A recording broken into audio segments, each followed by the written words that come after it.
जय Hind. Welcome back to विद्यार्थी गुरुकुल। आज के इस वीडियो में अधिगम का अर्थ, अधिगम के प्रकार एवं अधिगम स्थानांतरण के बारे में डिस्कस करने वाले हैं। जितने टॉप मोस्ट एमसीक्यूज इस चैप्टर से पूछे जाते हैं उन सभी प्रश्नों को आज के इस वीडियो में हम लोग डिस्कस करेंगे। हर बार पेपर में आने वाले क्वेश्चन आपको बताए जाएंगे ट्रिक्स और कॉन्सेप्ट के साथ। पहला क्वेश्चन है, अधिगम का सबसे उपयुक्त कार्य क्या है? व्यक्तिगत समायोजन, सामाजिक व राजनीतिक चेतना, व्यवहार परिवर्तन, स्वयं को रोजगार के लिए तैयार करना। अधिगम का सबसे उपयुक्त कार्य जो होता है वह व्यवहार में परिवर्तन होता है, इसलिए इस प्रश्न का सही जवाब सी हो जाएगा। अभ्यास द्वारा सीखना जिसका परिमार्जन है वह क्या कहलाता है? अभ्यास द्वारा सीखना जिसका परिमार्जन है उसे क्या कहते हैं? अभिप्रेरणा, व्यवहार, मूल प्रवृत्ति, अंतर्नोद। अभ्यास द्वारा जब हम सीखते हैं तो हमारे व्यवहार में परिमार्जन होता है, हमारे व्यवहार में परिवर्तन होता है, इसलिए इस प्रश्न का सही जवाब बी हो जाएगा, व्यवहार। अनुभव द्वारा व्यवहार में परिवर्तन कहलाता है स्मृति, सीखना, प्रेरणा, चिंतन। अनुभव द्वारा जब व्यवहार में परिवर्तन होता है तब यह सीखना कहलाता है, इसलिए इस प्रश्न का सही जवाब बी हो जाएगा। सीखना क्या होता है? व्यवहार में परिवर्तन, अनुभव तथा अभ्यास का परिणाम, व्यवहार में अपेक्षाकृत अस्थायी परिवर्तन। ये सभी जो सीखना होता है यह व्यवहार में परिवर्तन होता है, अनुभव और अभ्यास का परिणाम होता है, और जो व्यवहार में परिवर्तन होता है यह एक अस्थायी परिवर्तन होता है। इसलिए जो सीखना होता है इसका जवाब ये तीनों सही है, इसलिए इस प्रश्न का सही जवाब क्या हो जाएगा? ये सभी डी ऑप्शन बिल्कुल सही हो जाता है। जब शिक्षार्थियों को समूह में किसी समस्या पर चर्चा का अवसर दिया जाता है तब उनके लिए सीखने का वक्र बेहतर होता है, स्थिर रहता है, अवनत होता है, समान रहता है। जब शिक्षार्थियों को समूह में किसी समस्या पर चर्चा परिचर्चा करने का अवसर उपलब्ध कराया जाता है तब उनके सीखने की जो गति होती है उसमें वृद्धि होती है, अर्थात जो उनके सीखने का वक्र है वह बेहतर होता है, इसलिए इस प्रश्न का सही जवाब ए हो जाएगा। अधिगम का शिक्षा में योगदान है व्यवहार परिवर्तन में, नवीन अनुभव प्राप्त करने में, समायोजन में, उपयुक्त सभी। अधिगम का जो शिक्षा में योगदान होता है यह नवीन अनुभव को प्राप्त करने में, समायोजन, अलग अलग परिस्थितियों के साथ समायोजन करने में और व्यवहार में परिवर्तन होता है, इसलिए अधिगम का शिक्षा में ये सभी योगदान देखे जाते हैं। इस प्रश्न का सही जवाब डी हो जाएगा, उपयुक्त सभी। बालकों का अधिगम सर्वाधिक प्रभावशाली होगा जब पढ़ने लिखने एवं गणितीय कुशलताओं पर ही बल होगा। क्या केवल पढ़ने लिखने और गणितीय कुशलताओं से ही अधिगम प्रभावशाली होता है? ऐसा तो बिल्कुल नहीं है। बालकों का संज्ञानात्मक, भावात्मक तथा मनोचालक पक्षों का विकास होगा। जब बालक के अंदर अधिगम होता है इसे सर्वाधिक प्रभावशाली अधिगम कहा जाएगा जब उसके सभी पक्षों का विकास होगा, जिसमें संज्ञानात्मक, भावात्मक और मनोचालक सभी पक्षों का विकास होता है, तब जाकर के बालक का अधिगम प्रभावशाली होता है, इसलिए इस प्रश्न का सही जवाब बी हो जाएगा। आगे दिया है कि शिक्षण व्यवस्था एकाधिकारवादी होगी। इसका तात्पर्य है कि क्या शिक्षण व्यवस्था केवल शिक्षक केंद्रित होता है? ऐसा बिल्कुल नहीं है, इसलिए अभी जो है ऑप्शन गलत हो जाता है। शिक्षक अधिगम प्रक्रिया में आगे होकर बालकों को निष्क्रिय रखेगा। क्या शिक्षक अधिगम प्रक्रिया में बालक को निष्क्रिय रखता है?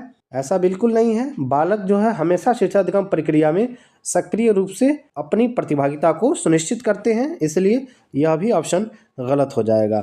जो सही विकल्प है वह बी है कि अधिगम जब सर्वाधिक प्रभावशाली होगा तो बालकों का संज्ञानात्मक, भावात्मक और मनोचालक पक्षों का विकास होगा।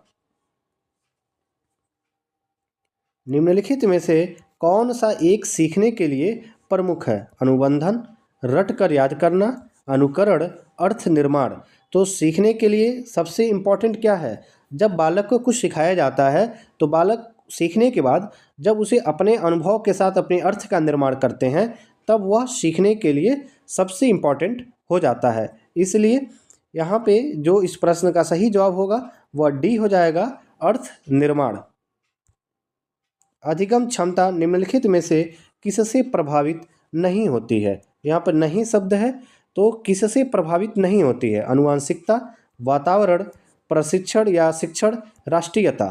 तो यहाँ पे जो अधिगम क्षमता है यह राष्ट्रीयता से प्रभावित नहीं होती है, इसलिए इस प्रश्न का सही जवाब डी हो जाएगा। जो आनुवंशिकता है, वातावरण है, शिक्षण या प्रशिक्षण है, यह अधिगम क्षमता को प्रभावित करते हैं, लेकिन राष्ट्रीयता अधिगम क्षमता को प्रभावित नहीं करता है। सीखना सीखने वाले के संवेगों से प्रभावित नहीं होती है। संवेगों से छिड़ संबंध रखता है। सीखने वाले के संवेगों से स्वतंत्र है। सीखने वाले के संवेगों से प्रभावित होती है।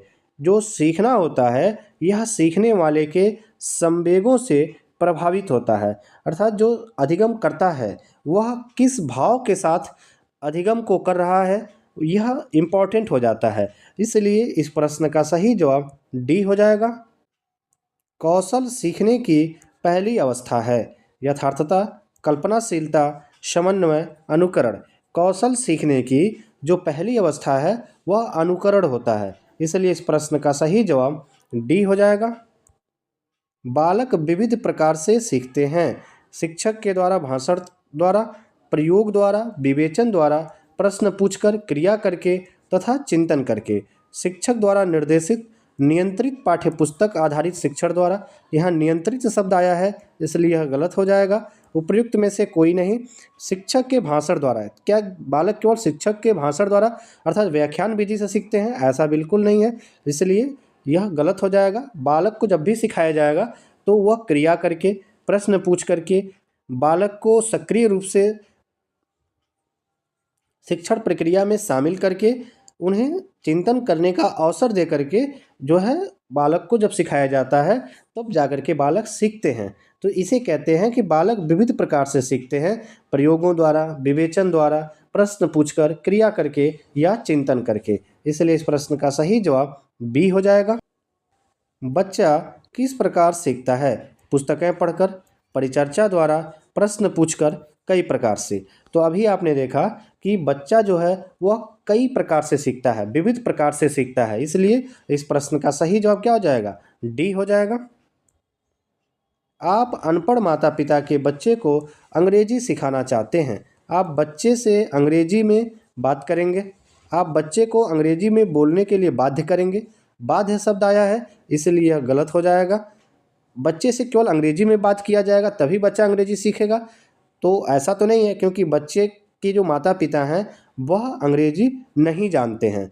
जब अंग्रेजी नहीं जानते हैं तो बच्चा जिस परिवेश से आया है वह अंग्रेजी को पहले से उतना वो बेहतर तरीके से नहीं समझता होगा, क्योंकि उसकी पृष्ठभूमि वो नहीं रही है। इसीलिए बच्चे से शुरू में ही अंग्रेजी में बात करना जब शुरू कर देंगे तो बच्चा यहाँ पे डर जाएगा, इसलिए यह विकल्प भी क्या हो जाएगा? गलत हो जाएगा। आप बच्चे को मातृभाषा में बोलने से रोकेंगे। ऐसा तो नहीं है कि बच्चे की जो प्राथमिक भाषा है जो है हमें उसी से तो शुरुआत करनी है, इसलिए यह भी गलत है। आप उसे मातृभाषा की सहायता से अंग्रेजी सिखाने का प्रयास करेंगे, बिल्कुल सही है। इस प्रश्न का सही जवाब डी हो जाएगा। अधिगम को प्रभावित करने वाले जो कारक होते हैं इसमें विद्यार्थी की अभिरुचि, विद्यार्थी का सामवेगिक स्वास्थ्य, शिक्षा शास्त्रीय रणनीतियाँ, विद्यार्थी का सामाजिक एवं सांस्कृतिक संदर्भ, विद्यार्थी की सीखने की इच्छा, विषय वस्तु का स्वरूप, शिक्षक का विषय ज्ञान, विद्यार्थी का शारीरिक व मानसिक स्वास्थ्य, ये सभी शामिल होते हैं।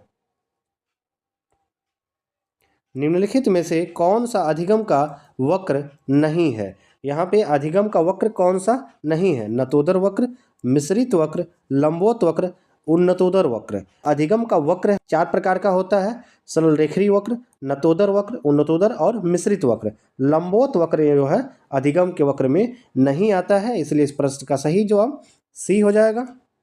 अधिगम वक्र में पठार बनता है। अधिगम वक्र में पठार कब बनता है? परिपक्वता के कारण, अभिप्रेरणा के कारण, थकान के कारण, अभिरुचि के कारण। तो अधिगम वक्र में जो पठार बनता है यह थकान के कारण बनता है, इसलिए इस प्रश्न का सही जवाब सी हो जाएगा। जिस रेखा वक्र में प्रारंभ में सीखने की गति तीव्र होती है और बाद में यह क्रमशः मंद होती जाती है, उसे क्या कहते हैं? तो जब सीखने की गति शुरू में तीव्र होगा और बाद में यह धीरे-धीरे कम होता चला जाता है, इसे हम कहते हैं कि मंद होता चला जाता है, तब यह क्या कहलाता है? यह उन्नतोदर वक्र कहलाता है। इसलिए इस प्रश्न का सही जवाब क्या हो जाएगा? ए हो जाएगा। उन्नतोदर वक्र कन्वेक्स कर्व कहलाता है। अधिगम का जो वक्र होता है यह 4 प्रकार के होते हैं। पहला क्या होता है? सरल रेखीय वक्र होता है। दूसरा जो होता है उन्नतोदर वक्र होता है। तीसरा नतोदर वक्र और चौथा मिश्रित वक्र होता है।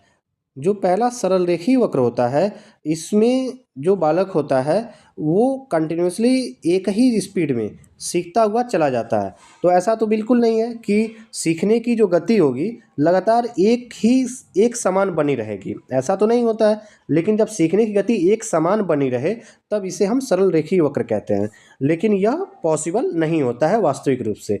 दूसरा क्या है? उन्नतोदर वक्र। उन्नतोदर वक्र इसे कॉन्वेक्स कर्व कहा जाता है।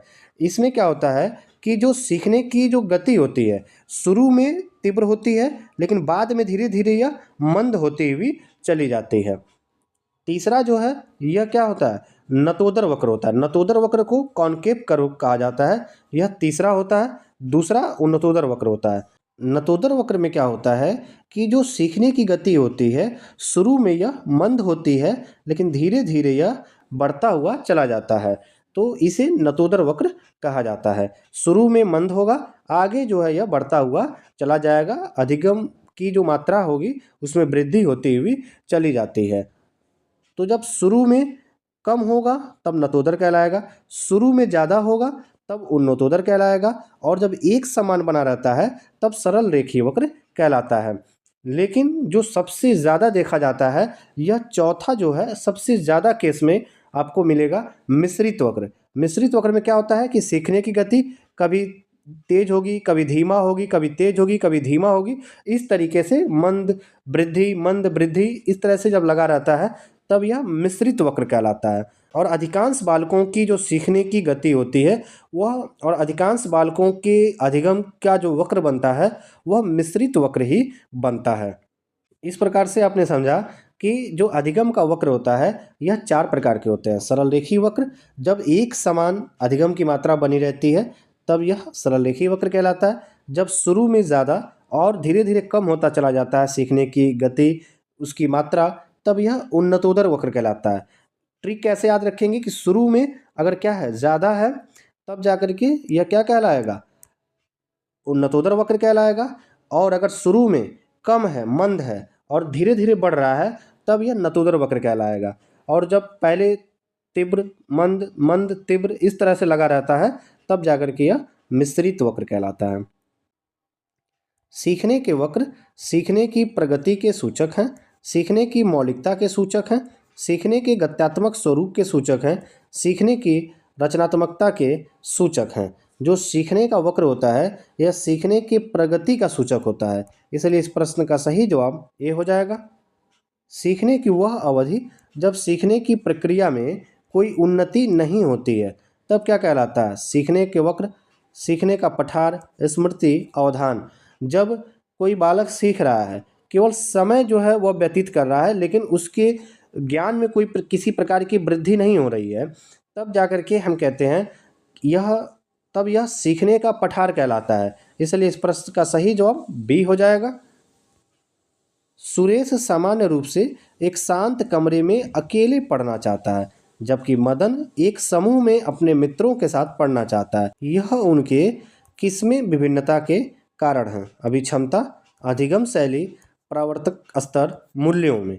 तो एक बच्चा है सुरेश जो कि अकेले पढ़ना चाहता है, जबकि वही मदन है जो अपने मित्रों के साथ पढ़ना चाहता है, तो यह उनके अधिगम शैली में विभिन्नता के कारण होते हैं। इसलिए इस प्रश्न का सही जवाब बी हो जाएगा। स्कूटर चलाने वाले व्यक्ति द्वारा कार चलाना सीखते समय उसके पूर्व अनुभवों का सहायक होना किस प्रकार के अधिगम अंतरण का उदाहरण है?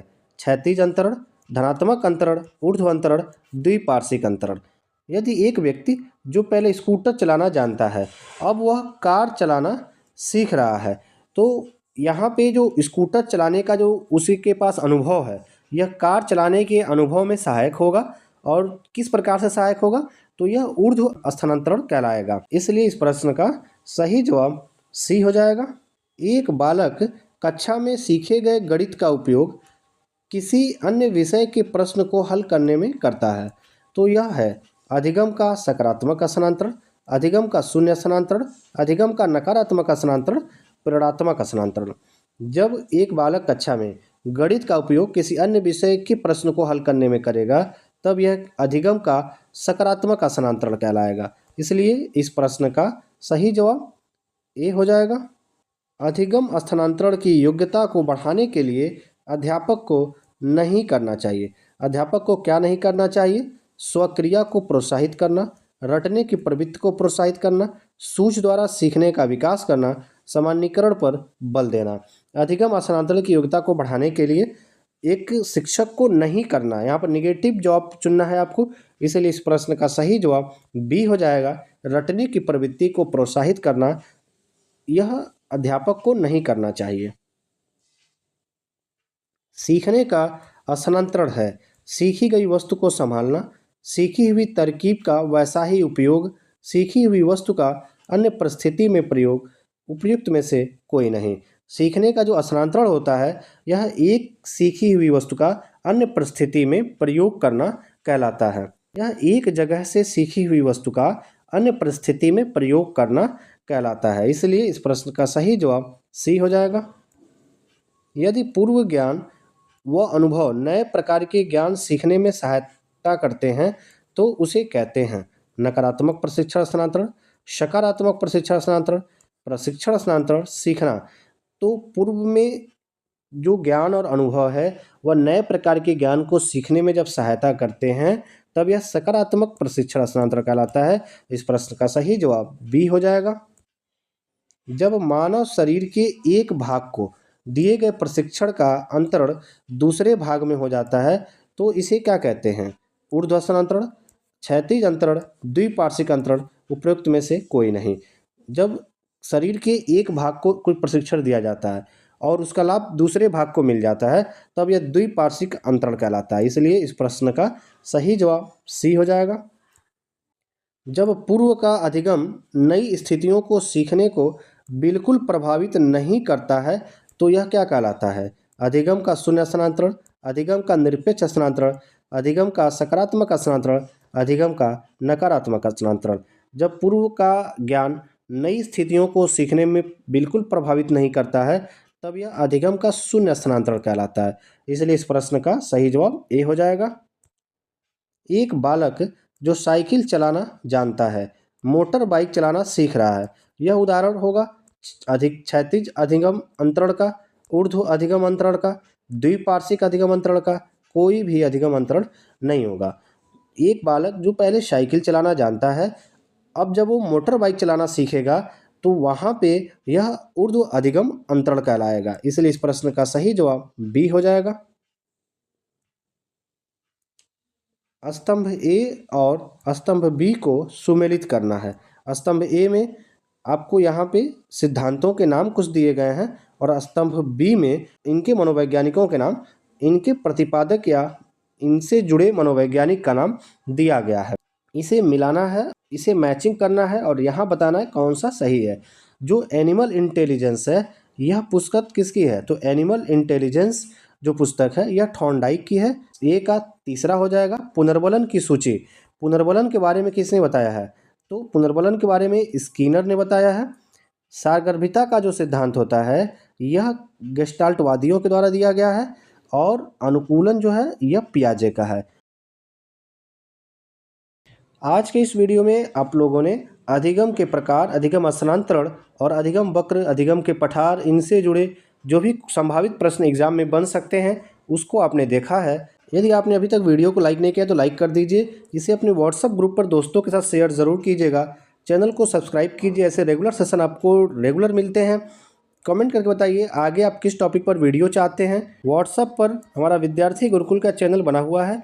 इस चैनल से ज्वाइन होने के लिए इस वीडियो के डिस्क्रिप्शन में इसका लिंक आपको मिल जाएगा, जिसकी सहायता से विद्यार्थी गुरुकुल के व्हाट्सएप चैनल से आप ज्वाइन हो सकते हैं। जहाँ पर सभी फ्यूचर अपडेट्स और स्टडी मटेरियल्स आपको दिए जाते हैं।